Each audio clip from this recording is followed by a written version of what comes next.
तिकडे मतदानाचा दुसरा टप्पा सुरू झालेला आहे। आपण पाहतोय आज पश्चिम बंगालमध्ये मतदानासाठी आज दुसरा टप्पा सुरू झालेला आहे।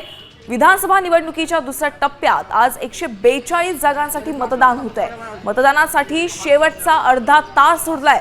दुसऱ्या टप्प्यातही विक्रमी मतदान होण्याची शक्यता आहे। तर दुपारी 3 वाजेपर्यंत 78.68% मतदान झालेलं होतं।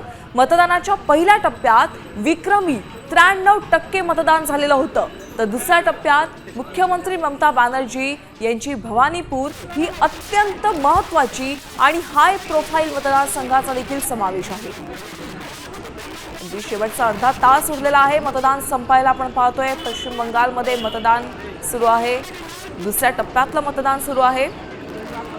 भवानीपूर या ठिकाणी देखील आज मतदान होतंय।